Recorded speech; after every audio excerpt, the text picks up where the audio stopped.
যেখানেই সাংস্কৃতিক অনুষ্ঠান হতো এ পাড়া থেকে ও পাড়াতে দৌড়ে যেতাম তাদের গান শোনার জন্য।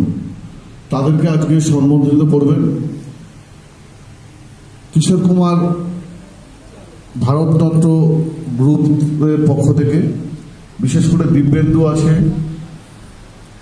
কার্তিকদা আছেন, এদের কিংসুক আছেন, এদের প্রত্যেককে আমি আন্তরিক অভিনন্দন এবং যারা এর সাথে যুক্ত আছেন প্রত্যেককে আমার অভিনন্দন এবং ধন্যবাদ।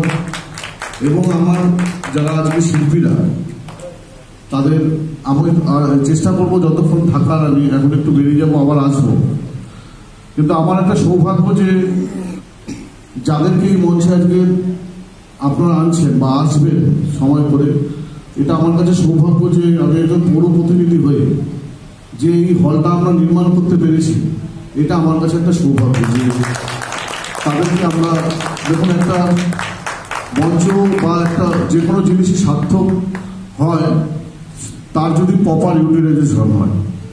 তা আজকের এই মঞ্চ আপনারা ইউজ করছেন। আমি শুধু কিশোর কুমার ফ্যান ক্লাবের প্রতিটি সদস্যকে অনুরোধ করব যে প্রতি বছর যদি আপনারা অনুষ্ঠানটা এখানে করেন আমি আপনাদের পাশে থাকার চেষ্টা করব।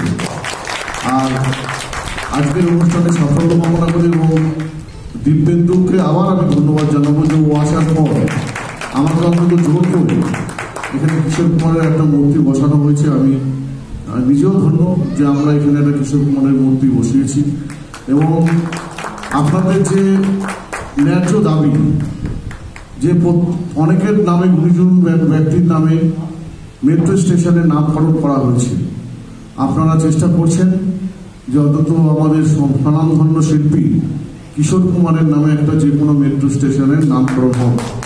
আপনারা বললেন যে ফাইলটা কোথায় আছে, আমার এই সীমিত ক্ষমতার মধ্যে আপনাদের কথা দিচ্ছি যে আমি যাকে যাকে বলার, অন্তত আমাদের এমপি সৌগত রায়কে তো অবশ্যই বলবো যে এই ফাইলটা যেন মুভমেন্ট করা হয়, যাতে মেট্রো স্টেশনের নাম আগামী কয়েক বছরের মধ্যে কলকাতায় চারিদিকে মেট্রো ছড়িয়ে যাচ্ছে, আগামী কয়েক বছরের মধ্যে যেন কিশোর কুমারের নামে একটা মেট্রো স্টেশন হয়।